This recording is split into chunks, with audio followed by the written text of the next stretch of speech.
Politics and football were even then inextricably linked. People still want all of those things. What a time to be alive. Timing's everything. You can be too early, you can be too late. The colours being almost one of the defining things. What's the point of the goals if you don't get the trophies?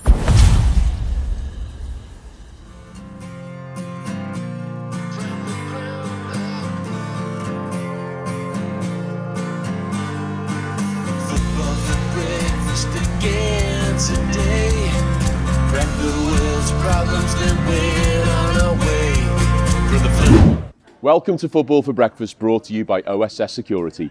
I'm Jim Johnson, and our guest today has built one of the most distinctive football media brands on the planet and has taken the voice of the match-going Liverpool supporter to every corner of the globe.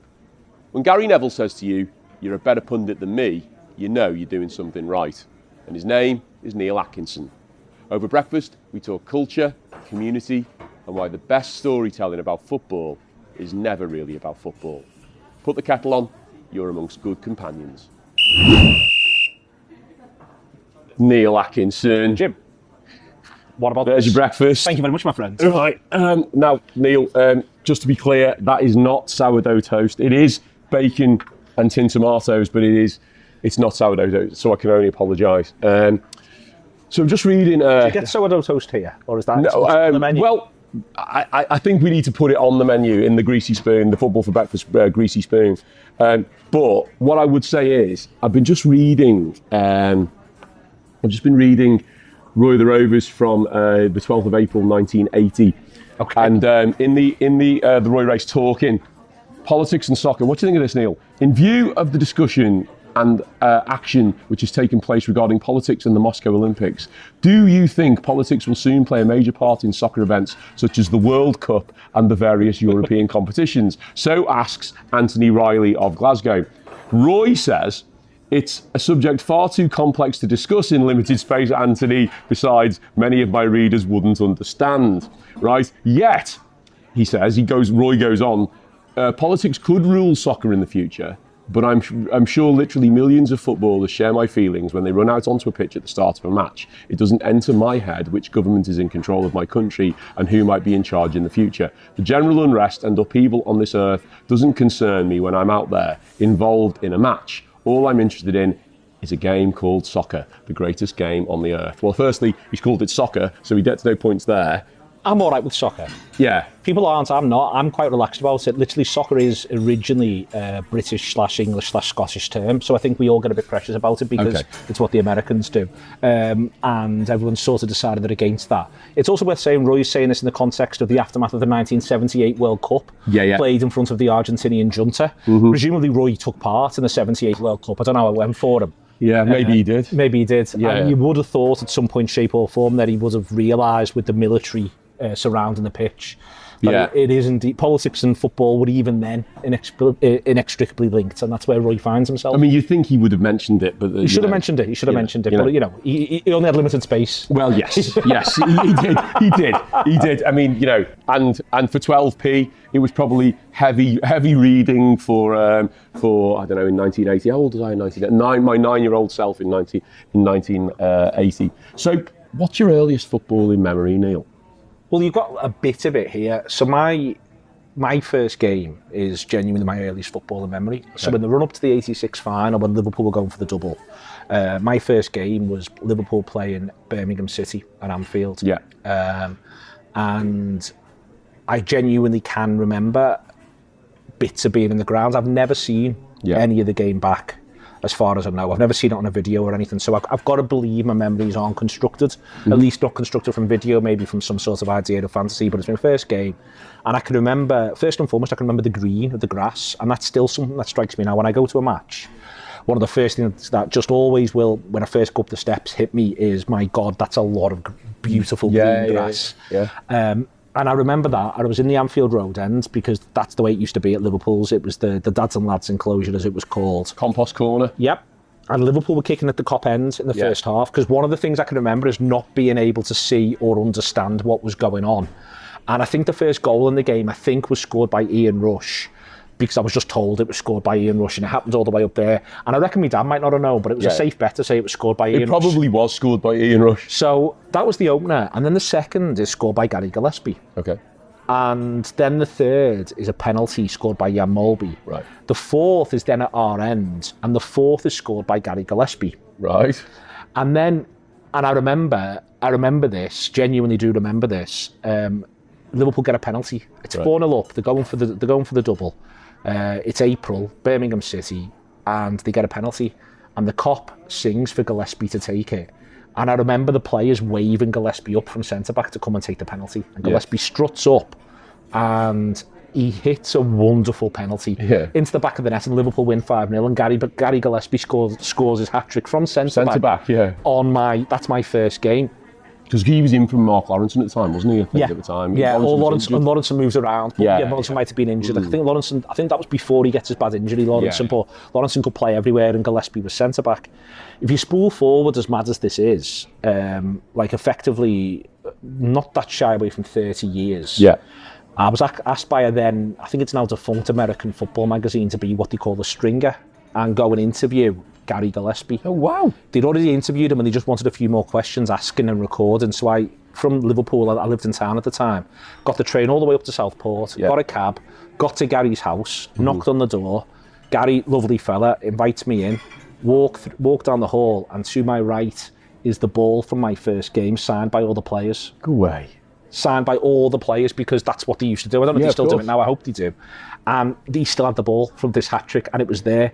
And he walks on into the kitchen, and I stop and stare at the ball. And I had a full-on Don Draper, Mad Men moment of like my own sense of mortality and everything that had brought us to this point. Here's the football. Here is the football from the first time I ever went to watch a football match, given everything ever since.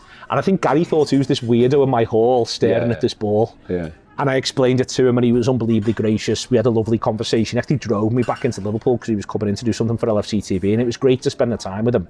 But that whole thing, getting that from sort of start to end, and there is imagine the football from your first game. Goosebumps. Yeah. It's just goosebumps. Yes. I also think, though, I mean, there's two things that I take from that.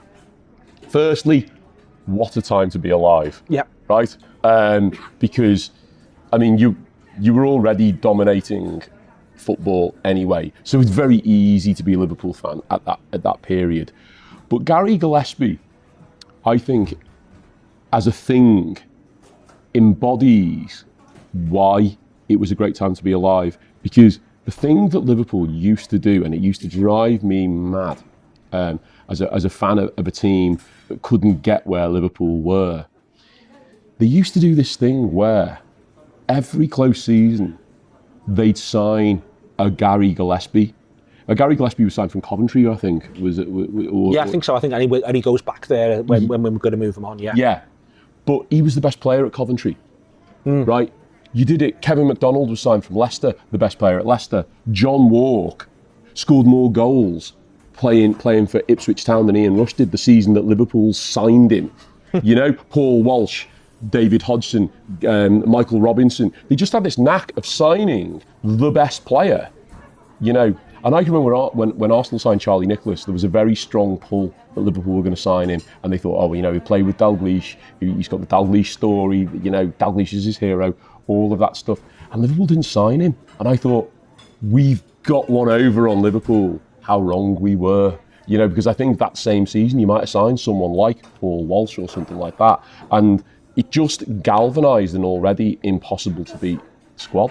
Do you know what I mean? But anyway. So that was my first, and then sort of around that time I remember getting my Uncle Robert, my godfather, this programme. So this is not the programme he brought back from the final. Yeah. Our Robert was going everywhere. Yeah. Then. My dad, massive Liverpool supporter, but our Robert was going to more matches. My dad took me to my first one. But I remember him giving me a pair of boots, and I also remember going out and playing in them. And I remember this programme in terms of it was brought, like I read it until it fell apart. Right. I read it until it no longer existed. Yeah. So this has I've subsequently sort of been bought for me since as a present. Mm-hmm. But I remember reading it and poring over every last detail. First and foremost, it looks great. Yeah. And one of the things about the 85-86 Cup final that I always remember from watching it on the telly, because that's what we did, I was dressed in full kit, I had blonde hair at the time, is all the colours. So were you a full kit wearer, Neil? I was as a 6-year-old or a 5-year-old who was up for the cup, Jim. I was a full kit wearer. Yeah. And I remember all the colours, and whether or not that is, you see the videos since, but even then watching them obsessively as a 5, 6, 7, 8-year-old all the way through. Like the grey, red, yellow, white around the hats. The image of people climbing up the Wembley wall with scarves tied together, but all the colours being almost one of the defining things. There is something pretty brilliant about red and blue. There is. And there is something pretty brilliant. Liverpool's away kit around that period was often yellow. Yellow's, I think it's an underused football colour. And all of these things really sort of stayed in my mind. And that 85-86 final, again, it's this idea of, I obviously watched it live, but then obsessively rewatching back when you used to tape these things. And then the other big thing, and it's mad now to think that I've got his phone number and I get to do stuff with him, is there was a tape that Liverpool brought out after they won the double that season. And it was like a cassette tape, and it was all the highlights across a 90-minute cassette tape of Clive Tyldsley's commentaries for Radio City. I knew you were going to say that. I listened to that until I wore the tape out, and I've like bits of the language that Tyldsley would use was just unbelievable. There's this commentary that had always stayed with me my whole life of a goal Liverpool score in the run-in that starts the run-in of the 85-86 season, when you go away to Tottenham, it's snowing, and they concede early. And it was on telly, the match, but Tyldsley does the commentary. And it's the commentary that I remember. And the ball, Liverpool are on top second half, and the ball's pinballing around the penalty area. And it comes out to Molby, and he drills it in from 20 yards. And Tyldsley just goes, "It's there! It's there!" And the moment that grabs everything and is just so evocative. And the whole commentary around this. And then that begins this running where Liverpool win something like 12 out of the last 14, chase Everton down for the title and win the double. Isn't there something about certain commentators from our past that evoke certain memories in you? Like, for me, it's a Welsh radio commentator called Peter Jones. Right? And, again, to a lot of our younger listeners, and they wouldn't know who that was, but I have 2 vinyl records, which are BBC radio commentaries of games. I don't even know I've got them. Right, they've just inherited them somehow. One is the 1971 Cup final, right, which was 2 days before I was born, right, 8th of May 1971. And the other one's the 1979 FA Cup final, right? Both of whom Peter Jones commentates on. Now, I don't have memories of certainly the 79 Cup final being on the radio because I watched it on the telly. So my experience was watching it on the telly. But Peter Jones, for me, is such an evocative memory of that time, and it's the timbre of his voice, it's the way he says, as you say, 1-0 or whatever. That's a David Coleman thing, but do you know what I mean? No, but I think that's still the case now. I think it's like I think you can get. What was one of the things after Liverpool beat Barcelona 4-3? The commentary. There was 2 commentaries that people really liked. That in different ways got tons and tons of traction. And one was the one that was done for LFC TV. And the other one was 5 Lives. And I think there's something in still with radio, with the idea of pure commentary, how you just do have to tell the story a little bit differently. You do. And you can't be complacent on the one hand, and you've got to get details right, and you've got to know when to speak and when to let the swell come and all of that. And I think it's still, technically really impressive. I think, John Murray, Conor McNamara, these are phenomenal commentators now. But because we're so bombarded with so many different facets, and when you're saying that about, what's dead interesting, when you're saying that about Peter Jones, you'll have watched it on the telly, you may well have had a VCR recording of it. That might have been done for you. But you want one more form. In the same way that now when you see people, and people are still people, I think we get too carried away at times if we're not careful with the idea that people have become profoundly different because of things like social media or mass media or those changes. What you wanted back then was, can I have more of this 79 Cup final, please? It's brilliant. Can I have another version of it? Is there another way? Can I get a programme? Can I get this? Can I get that? And people still want all of those things. And I think that's an important thing to remember, that the essence of that, a lot of where that energy that the game, not just the game, but people, but let's talk about the game has, where it comes from. It's not new. And I think, thinking about what we do, tapping back into that idea of the excitement within Tyldsley's voice on the one hand, being able to pull together a season when it goes well for Liverpool, where we're able to show our reaction all together from the different key points in the season at the end. Well, I'm not reinventing anything when I do that. I'm literally taking the thing that Radio City gave to me in 1986 and saying, isn't this good? Yeah. And that's what people want, and that's what they, you know, the idea of what a voice can do, because what a voice gets to do, and what you're thinking about Peter Jones, is it gets to remind you of everything else. Yeah. It gets to let your brain do the work. Yeah. And that's the best bit. Yeah. That's the best bit, when you get to stop and remember Mulby's goal against Tottenham, or you know, Dalglish, no Johnson, yes. For 2-1 in the FA Cup final in this season.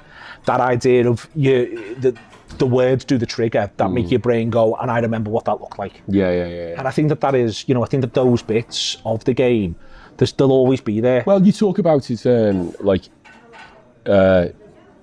Arsenal battered Tottenham recently, and I was showing my lads the last time we beat them so heavily, and it's Brady won it beautifully. The goal that he scores, which he hits with the outside of his boot and he curls it round. But I just type in Brady won it beautifully to YouTube and it comes up. Yeah. So, and that's the commentator. Yeah. You know, and obviously up for grabs now. You know, that's my moment. But you only have to type up for grabs now, and you know what you're getting. And we won't dwell on that, Neil. But you know what I mean. Liverpool's your club. Liverpool's your team. Liverpool's your life. We'll talk about that a little bit more in second half. But we ask everybody to do a grassroots team, and you nominated Crosby Stuart Under-7s. Yeah, it's only a couple of years after this. It was just the team I played for at the time when I was young, and I can still sort of remember bits. I scored a fair few goals, I think, for the B team, not for the A team. Yeah. What position? So this is one of my, like, when I say life regrets, it sounds ridiculously dramatic, and I don't mean it like that, but I scored a lot of goals from centre mid, so they put me up front.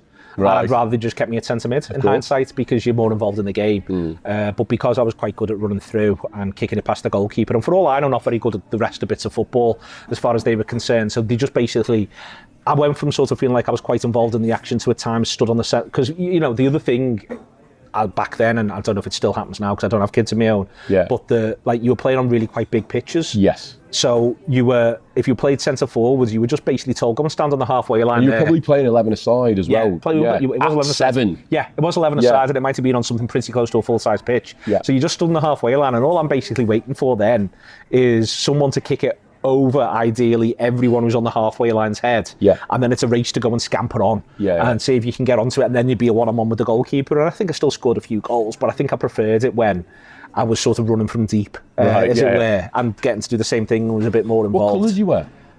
We had sort of a greenish kit, I think, and now I'm actually troubled that I might be wrong. My school team wore green, right, and it was partly because the school tie was green and black. So we wore a green shirt and black shorts. But I always thought it was done because it was easier to wash. Could be. Do you know what I mean? I think in this instance it will be, because you're not allowed red or blue. No. You couldn't have red or blue. No, you couldn't have. And white was a nightmare. And you couldn't have had, and white. Do you know what I mean? So you end up with, so there's a lot of, I think when you probably look at Liverpool school or kids teams, there's probably quite an odd selection of colours, because you can't have red or blue, because you're only going to irritate or alienate someone. Well, you mentioned the yellow kit. Yeah, there's not enough yellow kits, certainly away kits. I mean, Liverpool's relationship with that, similar to Arsenal's. I mean, for me, the yellow kit is the kit. But apparently, the reason why there's less kits now that are yellow is because they don't go well with jeans. Oh, you know, what a rubbish reason for not having a yellow kit, isn't it? Do you know what I mean? That's a real shame. I blame the jeans. No, I blame the jeans, right. So in the second half, we're going to call first half there, but in the second half, we're going to talk more about what you do in your day-to-day. Okay. This show exists because people believed in what it could be before it was anything. J.B. Priestley wrote about football turning strangers into companions, a community built in 90 minutes. And that's the whole idea behind what we're doing here. And OSS Security got that straight away. Not just the podcast, but the point of it, the belonging, the conversations, the thing that football does to people when it's at its best. They came on board as believers in the show, in the vision, in what this community can become. They say, got you covered. And that's exactly how it feels. For the show, and for everyone who's part of it. So, whatever you need, whether that's for your business or for your home, simply knowing someone's looking out for you, well, they've got you covered. We're proud to have them with us on this journey. You can find a link to them in the show notes to find out more.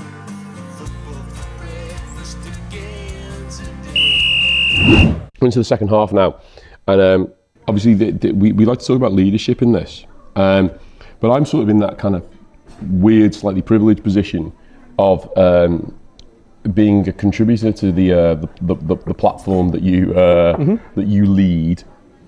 And for those of you who don't know, Neil is how would you describe yourself, Neil? The CEO of the Anfield Wrap? I prefer managing director because I think CEO's just got this sort of semi-American connection, and I don't like. I think that in a lot of media circles, people are desperate to have that sort of title. Whereas I don't really. It's just a bit of a funny thing. I don't want what feels a bit like the affectation of it. But I am a director of the Anfield Wrap. I do host it, and I am responsible for it. So I'm quite happy to sort of view myself that way. You know, my name is ultimately above the door. Yeah, but how did it start?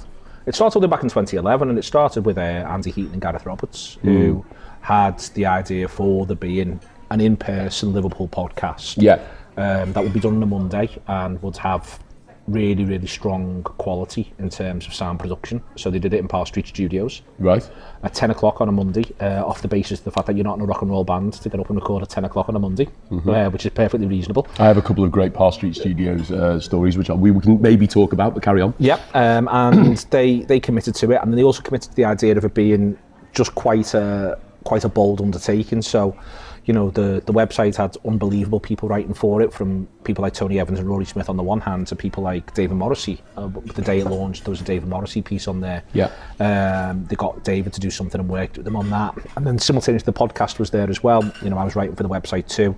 And then from there, very quickly, it went well because of, you know, Gareth looked after the website brilliantly. Andy was really ambitious with the podcast, and we got good people. We had, on about the 10th episode, we had Rafa Benitez. Wow. Which is huge, you know, and no one knew apart from me and Andy, so watching people literally be bowled over in shock was quite something. And then from there, we were asked quite quickly to do something with Radio City. Right. Steve Hothersall, who's, you know, a phenomenal man, approached, and we decided to go for it. And at first it wasn't live because they were worried, understandably. But slowly but surely we got them to let us do live, and then there was this desire to create something called the Anfield Wrap magazine, and it just never really took off. Right. But the podcast and radio show was going from strength to strength. I had a lot of sympathy with the magazine aspect because we learned a lot from it when you want to talk about, well, leadership stuff or anything like that, really. One of the things that we sort of learned was that football supporters do like lots of things with a lot of depth, but ultimately the first thing they want to know is whether or not Joe Allen's fit for the weekend. Yeah.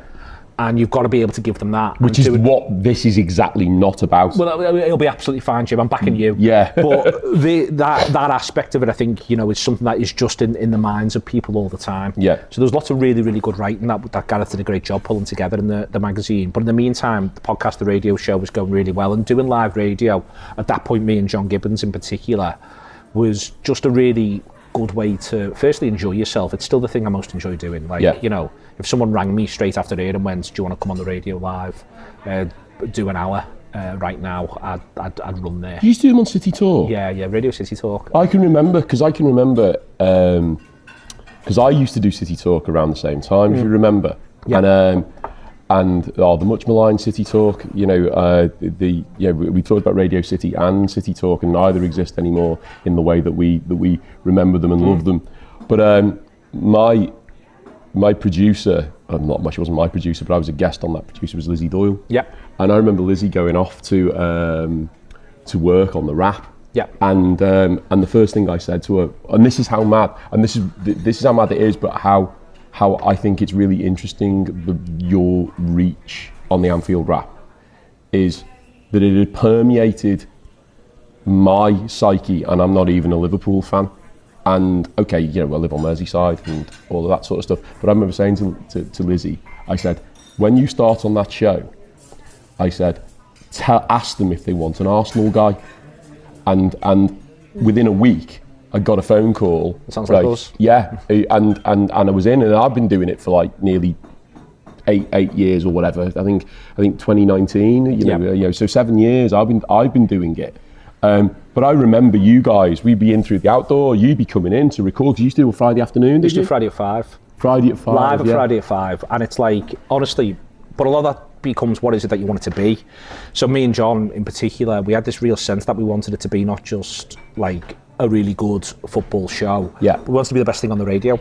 Yeah. So it had to be the best thing on the radio, not the best thing on football radio, not the best thing on City Talk, but the best thing on the radio at 5 o'clock. So basically we wanted to be better than PM on Radio 4. Yeah. We want, you name it, we wanted to be better than it. And that was what we had. And we would really like go at it in a real, we are putting the show on here sort of way. There was a real sense and desire to have. You know, a vibe. Oh, a huge vibe. And a vibe that was Friday night. Yeah. And we wanted Friday night in a way that I think is, you know, I was made up, they gave us that slot, and it was a shame. I think that towards the end, sort of, it moved around a little bit, and it got a little bit tricky for City Talk as much as anything else, and you know, things just changed. But there was a peak period where it genuinely felt like we could, you know, almost just do anything, and that was massively down to Steve Hoddesall, to Dave Downey, to the people who worked at Radio City Talk, wherein they just trusted us to get on with it, and every now and again went, don't do it that way, do it like this. Right. And every now and again, really quite rarely went, do us a favour, just don't do that. Yeah. But apart from that, there was a real sense of freedom with it that really let us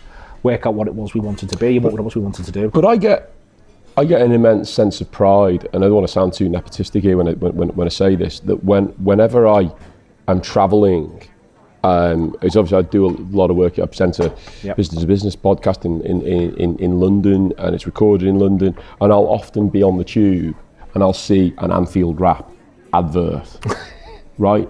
And I'm like, that for me is like, not only do I get an enormous sense of pride out of it, I'm always impressed by your reach.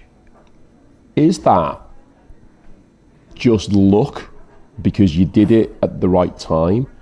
Is it entirely judgment led, or is it just that you're super lucky to be supporting and building your content around broadly the biggest footballing brand, certainly in the UK, but next to Real Madrid or alongside Real Madrid probably in the world? I think the key thing to say is the luck part is massively, like, I've got to do loads of unbelievable things, but no one's letting Doncaster Neil do them.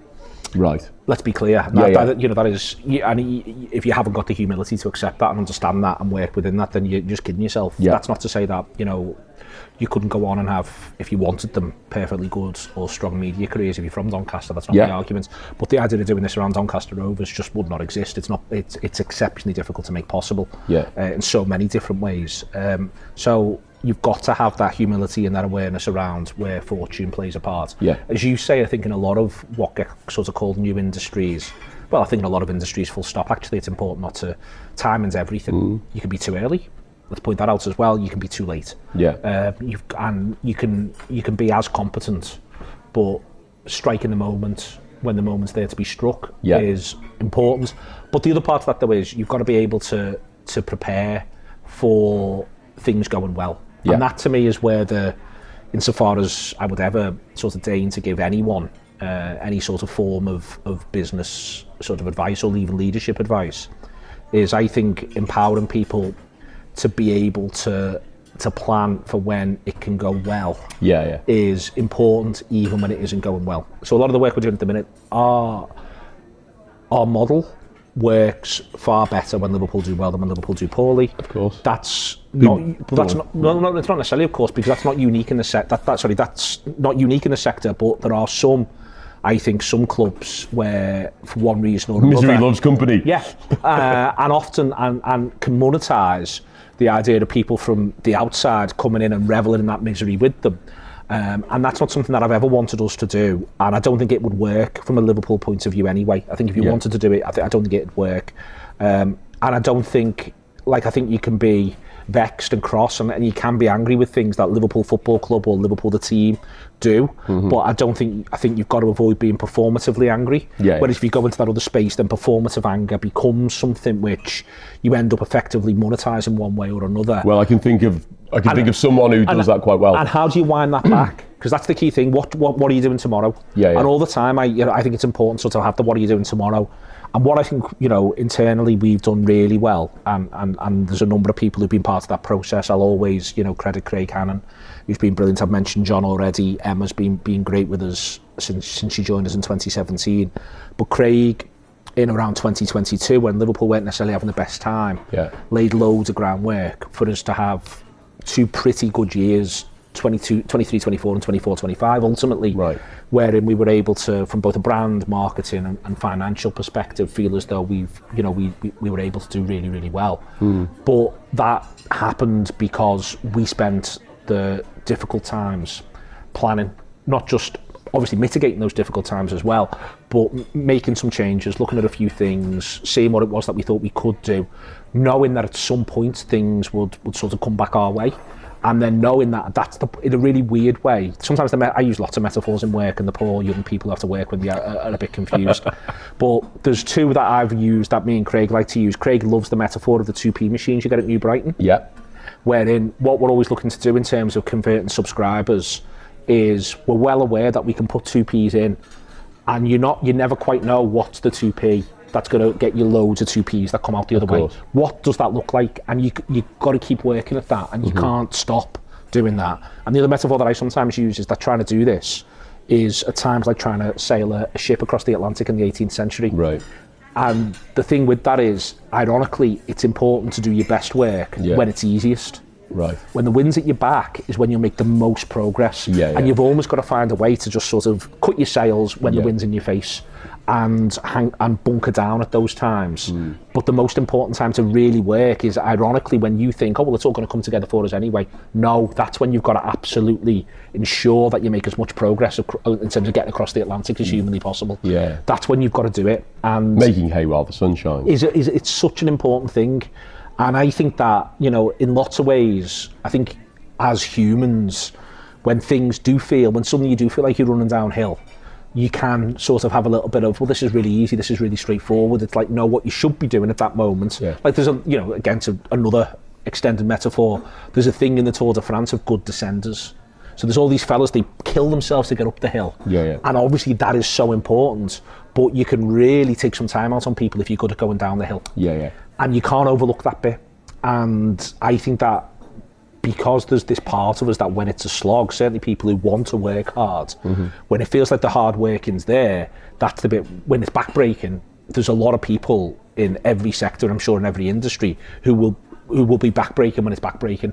But there's a lot to be said for, find that way to be smarter, to be cleverer, to do something that's really good, really innovative, really fun, that will grab people, help the community, pull people along actually when it's going for you. And don't just go, it's quite straightforward now, they're all going really well and the subscribers are coming in and all this. No, how do you keep them?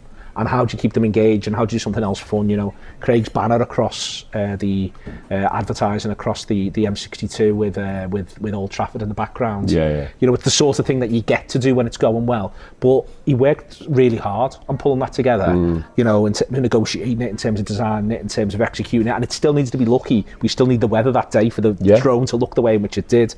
But you've got to throw this stuff out there, and I'm quite, I don't sort of dwell on. I think you've got to take from what's worked in the past, but the stuff that I think that we've got really managed to do a good job with has been when we've had the moment and realised, right, how do we maximise this? But not maximise can make it sound far too cynical. How do we revel in it? And this community of people that we're so lucky to have, that's the look, that's the number. How do we help them revel in it even more with us? And how do we bring everyone together? And that's the bit where you really want to work really hard, because you want as many people to come with you when it's great, because you just want to you just want to be able to glory and enjoy and have the fabulous time. But you're involved in every aspect of the business, because I'm not involved in the merch. Well, no, you're not. But look, I'm in a band, right? Like you are involved in the merch because you're not selling the merch per se, but the merch is part of the brand. Well, right? It is, yeah. And you're now taking it around the world, right? You've done several reasonably not very successful tours But it's around the world anyway, Jim, and I think this is important. What we're doing when we go around the world, a lot of it, sometimes it's finding people who might want to become subscribers. Sometimes it's finding people who may even just want to become listeners. They might just come. But a lot of the people in the room are already subscribers, are already listeners. And part of that, though, is because they already love Liverpool Football Club. So let's, again, remember that. Remember that that's the first thing. And then getting to go and see them and, listen to them and perform for them and bring them in to the conversations. That's great. But we're already, from day one, really, in a way, that's the nature of this now, is that we have to have that sort of sense of being global. I like to think that there is something for the Anfield Wrap, certainly for any Liverpool supporter on the planet who has English as a first language, because we have accents and we're all conscious of that. I speak quickly, I'm very conscious of that. So I am, I'm not saying it can be for absolutely everyone, but I think for every Liverpool supporter on the planet who's got English as a first language, I'd like to think there's something for them. Well, it's authentic on the Anfield Wrap, and that's one of the things that I want it to be. But it's also inclusive. I don't want, genuinely, and I don't think this city needs the idea that there's walls put up around who is or isn't a correct type of supporter for the football club. I think that's really, really. I think that's reductive. Yeah, it's reductive, but also it's what it doesn't do is it doesn't bring people forward as part of what you want them to be. The city, I think, needs the football club to be in a strong position. I think then the supporters need to have that sort of knowledge that there is a global understanding of what it is to be a Liverpool supporter. Well, you feel that about the Blues as well, don't you? You think they benefit. I mean, it goes back a little bit to this. Liverpool fans do not want Everton to do well, but you don't want them to do badly either because it's good for the city. Well, I think that the stadium's been a good example of, which is right by here where we're recording now, it's good for the city. Now, I want to be clear. One of the ways in which the stadium could be even more useful for the city would be if they played Championship football, because there'd be 4 more home games a year. Right. So let's not rule anything out, Jim. Let's not rule anything out. But it is obvious to say that both football clubs thriving helps the nighttime economy of this city. It helps the service sector of this city in a big way. It helps the global clout of the city in a significant way. Of course it does. We can do the rivalry thing as much as you want, but that is true. So that it's important to sort of acknowledge that. But within all of that, I think that a really good example is what happens in the aftermath of Paris in 22. I think part of why it gets resolved insofar as it's being resolved, because always you've still got bodies that are trying to escape consequence, because that's what they do. But part of why I think it got resolved as quickly as it did is because there was a global notion of what a Liverpool supporter is. And that collective decided, led by the people on the ground in the city, but supporting that in a vocal way. When we're not standing for this time. We're not standing for this. So this is going to get sorted out, please, pretty quickly.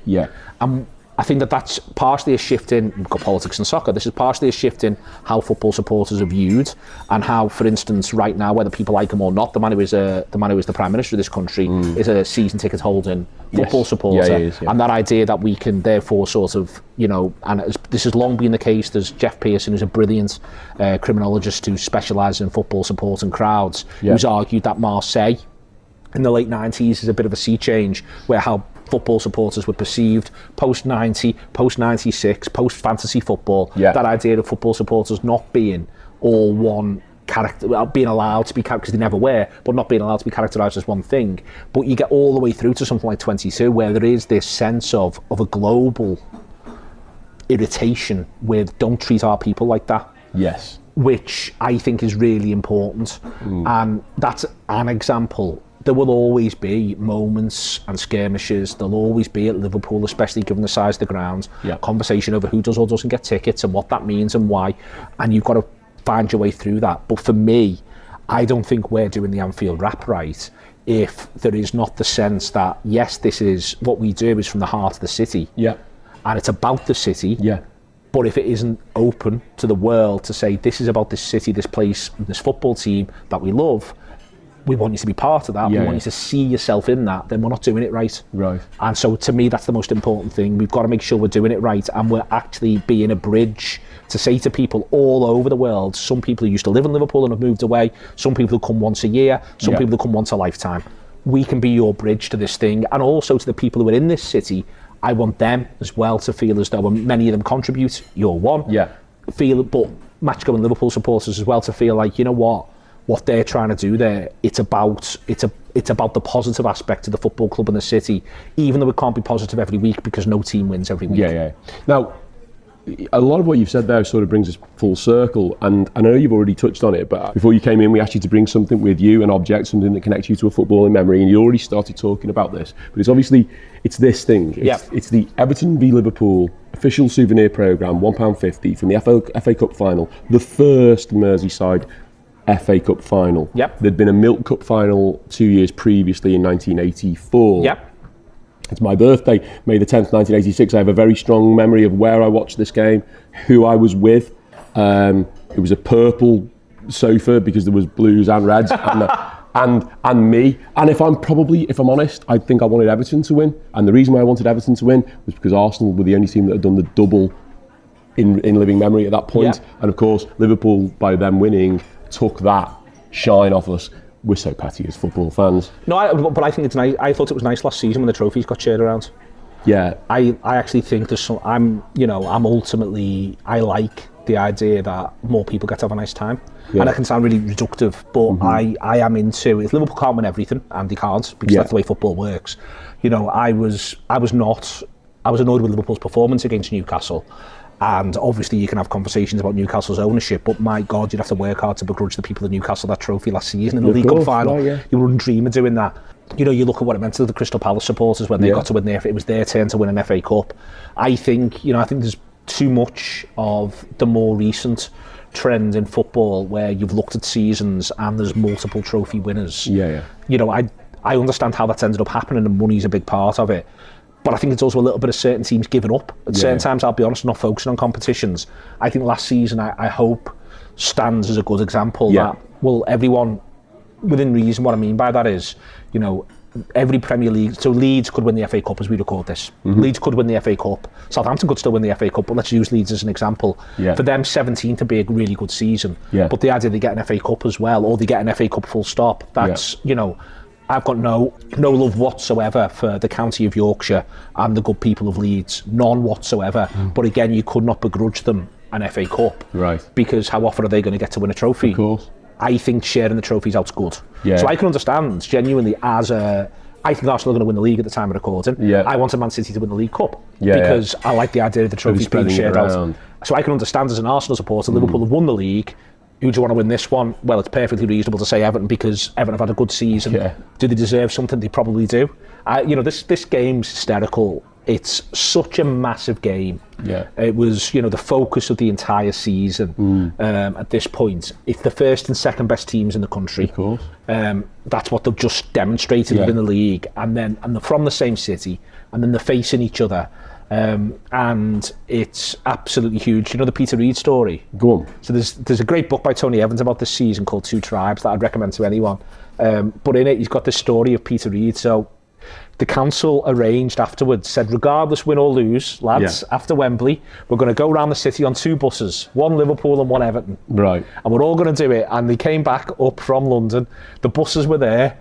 And Peter Reid said to Howard Kendall, I'm not getting on that bus. And Howard Kendall said, well, I'll have to find you, Peter. And Peter wrote a cheque there and then went on the ale in Bolton with his mates. Brilliant. And I'm all on Peter Reid's side. I'm team Peter Reid, as I am in so many areas on this. But that's what it was like, and that's something to bear in mind.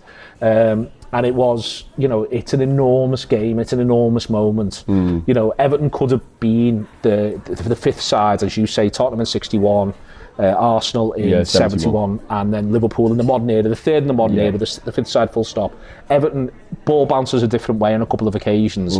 Everton have done the double. There's a great trivia question though, which was related to the back of this. I've just thought about it. The teams, right. Now, for those of you who can't remember, so Bobby Mims is the goalkeeper because Big Nev was injured. Who was Everton's backup goalkeeper. Oh God, I wouldn't be able to tell you. Go on. Pat Jennings. Pat Jennings. Pat Jennings. Wow, I did not know that. Pat Jennings. He hadn't got a club, but he was keeping himself fit because he was going to the World Cup with Northern Ireland. And Howard Kendall got wind of his availability and signed him up. Wow, I didn't Isn't know that interesting? that is really interesting. Right, final thing, Neil. We have a penalty shootout, so we're in extra time, right? Injury time, whatever you want to call it. So it's five answers. It's quick fire, right? I decide whether the ball goes in the back of the net based on your answer. Okay, God. Right. Okay. Home or away? Home. Okay. Watching or playing? These days, watching. Best captain? Virgil van Dijk. VAR or nah? VAR. International friendlies or pre-season friendlies? Or pre-season friendlies. Okay, and this one doesn't have to be football. One result you will never get over. That's a great question. I think it is football, ultimately. That's a really good question. I suspect it is Manchester City 3, Aston Villa 2. Go on. When in the 21-22 run-in, Liverpool were playing Wolves. It was 1-1. Yeah. At the time, and Villa go 2-0 up at Manchester City, and Manchester City scored 3 goals in 6 minutes. Yeah. And that Liverpool team, which I think is the best of the club teams, the 21-22 team, it was the most fun. Yeah. And Salah scores, and Salah thinks he scored the goal to win Liverpool the league. Yeah. Salah goes mad in a way that normally, you think of a lot of the big Salah goals, it's very posed in front of afterwards and watch the bedlam and all that. It's performative. Yeah, a little bit of that, but I think also he wants to be that guy. Yeah. But he scores and he the goes... matador. He goes so crazy. He's kicking advertising horns and everything. Yeah. And there's an image I've seen of someone filmed where Jolie Matip's jogging over and he shouts to someone in the crowd, "What's the score?" And someone says to him, "City 3-2."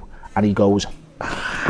Yeah. And they thought they got wind, City were getting beat, and they thought they'd won the league. And afterwards, there's this great Salah picture, which I genuinely do love, and it can make you sound horrible that I love it, but I do love it because it says so much about him. He's got the golden boot and he's crying. Yeah. Because Salah, why I love Salah, is Salah loves the goals, but he doesn't love the goals separate to the winning. Yeah. Like, what's the point of the goals if you don't get the trophies? Yeah. So I think if there was one result, it probably is, it's that Villa hold on. What is the point of the goals without the trophies? I'll tell you, Neil. Right. So everybody who joins our podcast becomes a good companion. Okay. Right? Marvellous. We're building our own little community. It's what Priestley said was the feeling of football back in 1929. So right there for you. Here's a trophy. Read it out for Tremendous. Me. Football for breakfast, good companion, 25-26. Neil Atkinson, thank you for being a good companion. Thank you very much. Brilliant. Yeah. Oh my God, Neil, that was so good, mate. Oh, no problem at all. Neil Atkinson is a reminder that this game has always been bigger than the 90 minutes. Football for Breakfast is a production by the Good Companions. Brought to you by OSS Security. They've got you covered at osssecurity.com.